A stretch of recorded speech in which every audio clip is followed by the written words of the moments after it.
Hi, and welcome to In the Front Row, all things news, reviews, and interviews. My name's Jamie Lee, and today I'll be sharing my review about the Netflix hit series Cobra Kai. Before I go on, I just want to say make sure you're up to date with this series because in this video, I could talk about things that might be... Spoilers! Ready? Let's begin! Okay, so straight off the mat, I gotta say that I absolutely loved this series. I pretty much loved everything that there was about it. I love it, I love it, I love it. If you're a fan of the 1984, the original movie, The Karate Kid, or if you're a fan of the 80s genre in general, I think you'll really get a kick out of this series. And if you're not familiar with the original franchise, that's okay too. I'm sure you'll still get hooked because they do a really good job at weaving in old or original footage and putting it into the new show so that there's no gaps, like it fills in any gaps that there might have been in the new show. It started as a YouTube Red paid series, which is why I feel like I didn't hear about it until it was picked up by Netflix.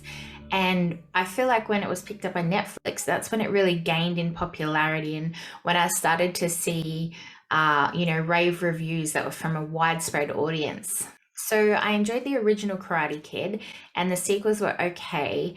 And I did like the remake of it, but usually I don't really like to watch karate movies. I feel like they're a little bit repetitive, a little bit boring, and I can't really relate to the story. So I usually don't watch them. Like I've never watched a martial arts movie and thought, I wish I could see more of that. I wish they put that into a series or something like that. So when I saw Cobra Kai pop up on my Netflix trending list or whatever it is, I was really shocked because like the first movie that had pretty good reviews, the original one, but then from there, the reviews just went on this downward spiral where they were never gaining in popularity. It just kept getting worse. So I wondered if the show would continue with that downward trend of bad reviews or not. But I thought, what the hell? Why not watch it?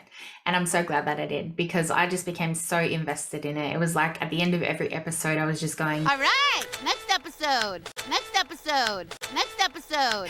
And I just wanted to keep watching and watching because, yeah, it was really engaging and I really, really liked everything about it, really. I thought you'd like it. On the surface, it comes across as a light and comedic take on a karate drama. But if you dive a little deeper, there's some serious topics that are mentioned and there's these characters that have these like complex and really interesting storylines. And the show does a really good job of showing different perspectives. So it sort of blurs the lines of what's good and bad or who's good and bad. And it makes you think about things from a different way or, look at them through a different lens. So the original movie had a predictable storyline, right? You had the villain, the bully, who was Johnny Lawrence, and then you had the good guy or the underdog, who was Danny LaRusso. The writers could have followed suit and rehashed, I guess, this storyline. I'm not here to rehash the past. I think they took the smart way out and they made the story more interesting. But how? How? They showed us two different sides of the coin. So we got to see Johnny's dojo, which was typical of old school ways. He valued striking first, striking hard, and showing no mercy. He believed in being aggressive. Some kids need a little aggression. Being masculine, being strong, being disciplined even. I mean, his favorite catchphrase is literally, don't be a pussy. Then we're shown the other side of the coin, Danny's dojo, which is very much in touch with today's era. He believes in finding a balance, being patient, and only striking if somebody strikes you first. This is for self-defense only. It's about self-defense, I know. Both of these techniques are so different and both got results from their students, but neither one was depicted as right or wrong. It was sort of left for us to choose or to even see different sides and different perspectives of things. It was never really one is a villain and one is a good guy. But then enter John Kreese, an old friend. So before we had two sides of the coin shown and now there's a whole freaking other coin thrown into the mix. Sweet. So Kreese returns to take back his Cobra King status. Get the hell out of here. And that leaves Johnny to open up a new dojo and he drops the whole no mercy principle. But my Cobra Kai is different. And he has to work with, or at least alongside, Miyagi-Do. I teach you Miyagi-Do, you teach me Eagle Fang. Woo! They just launched a whole new exciting plot. Yeah! They could have rehashed the whole Johnny versus Danny storyline and kept going with that, which would have been okay. But rivalries don't need to last forever. But by introducing John Kreese into it, they've got a common enemy. They've got finally a villain, I guess, somebody that we can hate and not have both of them being the good guys. Finally. Oh, yes. So I thought that this was a really good take on the show, and yeah, it took it somewhere else and made it a little bit fresh. Another thing I liked with the writing was how the characters were written. So they all had some sort of like progression or change, or they developed in some way throughout the story. The most obvious one was with Johnny, right? In the original movie, he was the villain, the bully. In the series, we get to see a different perspective of Johnny. So we see how complex he is and all these struggles that he has to go through. So we see some sort of progression with him. At the start, he's made out to be some sort of loser. He is not a loser. And he's screwed up his life. He's lost his job literally in the first however many minutes. He lives alone, even though he's got a kid. He drinks the nights away, and he generally has no hopes in life because he's stuck living in the past. We're all gonna die, kid! But then thanks to Miguel, he goes on this reinventing, if you want to call it, pathway, where he opens up his own dojo and he helps the kids of today to overcome their fear and deal with the bullies. So by him opening up Cobra Kai, we kind of see a role reversal from the movies, where he sort of takes on that Mr. Miyagi role, where he takes, you know, like a bullied teen or a injured teen under his wing, and he reinvents him into this strong and confident kid who can fight the bullies and fight back. Obviously, we don't see his reinvention straight away. We go on a journey with him, and, you know, we get to see the challenges that he faces in the new and modern era, and we see how he overcomes them. And we look at him in it, or I look at him in a different light, like as if he's a good guy now, not necessarily made out to be a villain. So we see a different side of him. Likewise with Danny, we don't necessarily see him going from the good guy and the underdog to a villain. We just see a different side of him as well. So in the beginning of the series, he's shown to have like a really loving family. He has this great life, heaps of money, great job. He has goals in life. But we learn that despite all that, something's still missing from his life. And when he does find karate again, we see him sort of lose his balance, which is something that Miyagi-Do built itself on, you know, finding a balance between life and karate. And he sort of loses that balance.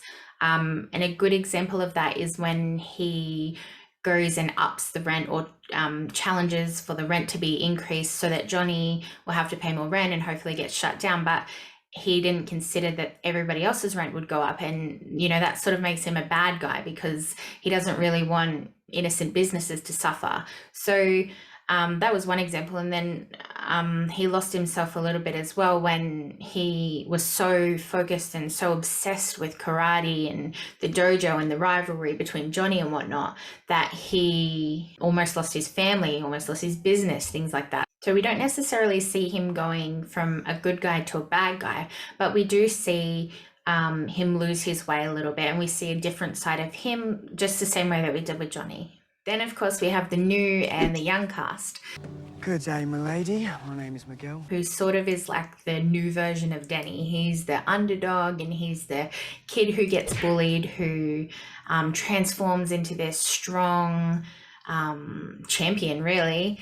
And he fights back against the bullies and whatnot. His storyline's really well written too, because it's not just about fighting back against the bullies or becoming strong. He also has struggles with, you know, his relationship, his girlfriend, things like that. And then also family struggles. So, you know, his mum finding a partner and then struggling with coming to terms with who's his dad and things like that, which we hopefully we'll see in the next season. But yeah, there's a lot more than just, you know, the nerdy kid who gets bullied. He gets a more interesting storyline and more depth than just the bullied kid who becomes the strong kid. Sweet. And then, of course, we have characters like Hawk. They call me Hawk. Who I literally did not even think would get a storyline. Like, I just thought they were supporting characters or something like that and just, be in the show as Miguel's friend sort of thing. But then he gets his own sort of transformation or development as well. Like he goes from being this nerdy, bullied, shy teenager who becomes this guy. And that sounded as ridiculous out loud as I thought it would. To then becoming the bully, realizing he's the bully, and then finding a balance of where he'll be or who he'll be in between that. Then there were characters who we got to see through a different lens. So like the bullies get a backstory, you know what I mean? Like we got to see Kreese through the Vietnam flashbacks. We got to see why he's the way he is and how he became that way. Like we already knew he was in the war. They'd previously mentioned that.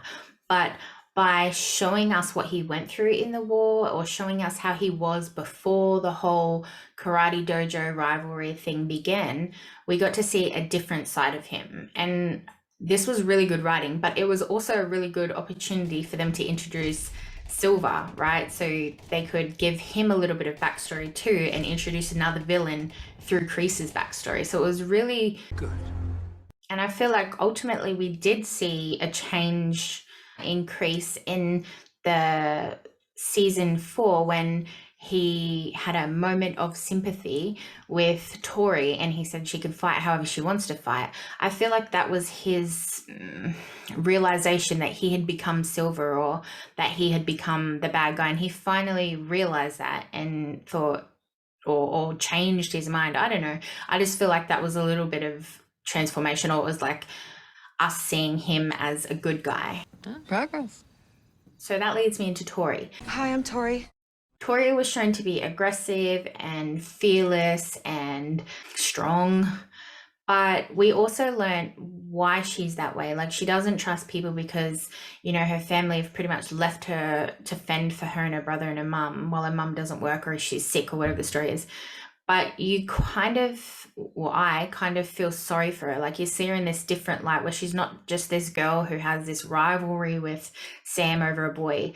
She's strong because she has to be strong, because she has to fight to live or fight to survive. So we get to see a different perspective of her as well, which is really cool. I like it. I feel like this writing was really Very skilled.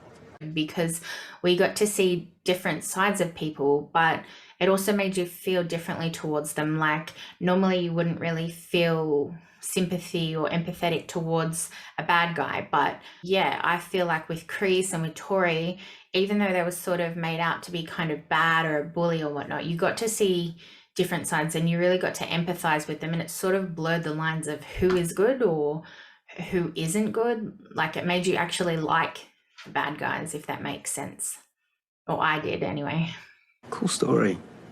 I feel like I'm saying a lot of good things about the show, but another really good thing that was about the show was how they kept reintroducing old characters from the original movies. So whether it be they introduce them as a villain or a villain who turns to a friend or simply just a friend, I think this keeps it really exciting for the older fans or the fans who like the original franchise because, they get to see these old cast or the original cast, come back into the new storyline, but the storyline is still youthful and different. They're not rehashing the past. They're still making it interesting, and there's a new storyline to follow on with, not just continuing on from the same old story. Also, the way that they filmed some things was really, really cool.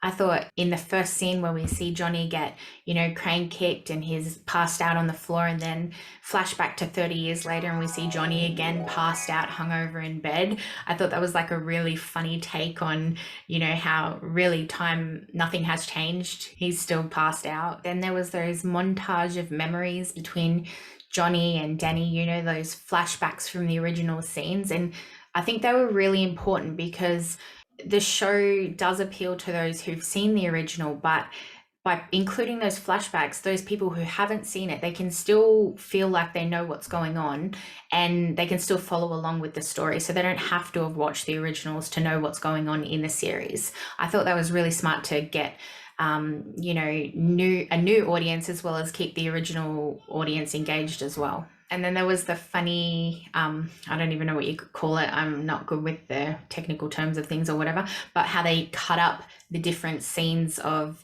the speeches. So, you know, you had Johnny, and then you had Denny, and then you had Silver, and they were all saying pretty much the same speech, but each of their speeches was so totally different in the way that they worded it. And I thought that was a really cool take on, you know, seeing how each dojo or each person acts or reacts. And then there were times that came across as really corny or really cheesy. And I can see where people turn off from things like that because, you know, sometimes they're so, ugh. But I think that these ones were fun. You know, they made fun of themselves. They didn't take it too seriously. And sometimes they even took the piss out of themselves, right? So one of the corniest ones that I have in mind and really stood out because it was so like, really, was this guy. God help us all. This guy literally made out like the world was going to end when all they were doing was introducing a women's tournament. It was like... Okay. Really? I feel like they explored like a lot of topics or a lot of themes. You know, they talked about gender equality. They talked about, or they showed, you know, post-traumatic stress.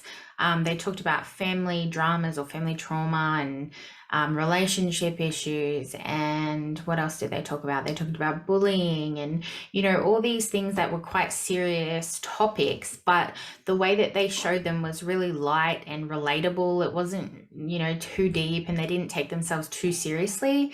And I think a really good example of that was with Denny, with the whole "we kick the competition" catchphrase. He had people that were coming up to him and it just kept getting repeated and repeated to the point where he was like, yeah, okay, I get it, I kick the competition. So even he sort of, you know, got, I don't know, it just came off as So corny! And then also you had Devin, the new girl in season 4. There was a countdown on for Miguel to come out to finally finish his fight or whatever. And I think she literally said something along the lines of, Countdown clock? Kind of dramatic, isn't it? so there was sort of like taking the piss out of their own cheesiness or their own exaggerations, I guess. And I think that was really cool that they noticed that they're being cheesy, but they still included it anyway. I think that made the show really fresh and, yeah, really exciting. Even though some people might have thought it was corny or whatnot, I thought it was good. Cool. There were so many scenes throughout the show that could relate to any generation, you know what I mean? Like, on one hand, you have Johnny, who is like this ancient relic. He loves the 80s rock bands and, you know, anything that's Badass! he has no idea, or he's oblivious to what you can and can't say in today's era, but he doesn't even care what you can and can't say in today's era. He's just going to do it anyway, right? And yeah, he just hasn't really progressed through the times. You know, even his vocabulary is something from, you know, back in the day. You know, he says words like, can it, Bert? You know, like, who uses the word can it these days? Or not here anyway. You know, he uses, you know, you're a pussy, don't be a pussy. And at least with the other kids, you know, with the younger kids, they changed it to like, La pusso. La pusso. but yeah, I feel like he hasn't really progressed with the times, and that's what they were trying to show there. But they showed it in a really funny way that can sort of relate to, you know, people from the 80s or older generations or whatever. It was really relatable. Johnny was really relatable to them, or some of them. Maybe. Then you have the scenes that relate to the younger generation as well. So I'm asexual. All right, he's a sexual too. Check him out. Total stud. he had no idea what that meant, but it was just funny the way that they worded it. And then Yes, I will be awake. when, you know, people or younger people use the term woke these days. So I thought that was a Funny one. And then you have Dimitri throwing in Harry Potter references, Yeah, or he who shall not be named.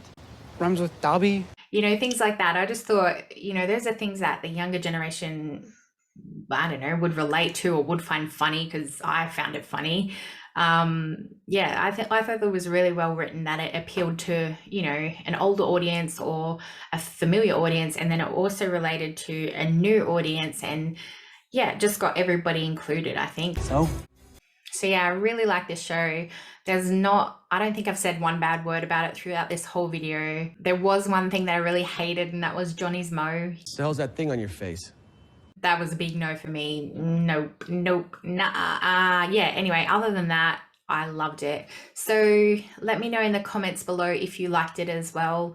Based on the reviews, I think it was really well received. Everybody, well, not everybody, you can't please everybody, but majority of people really liked it. But let me know in the comments if you didn't like it, because yeah, that's interesting as well to see different perspectives, as I've said throughout the whole video. And also in the comments, let me know what you're watching now, or what you think that I should watch so that I can start another series and maybe do a video on that series as well. Only if you want to. But yeah, thanks for watching, and I'll see you guys next time. Sweet as. Bye.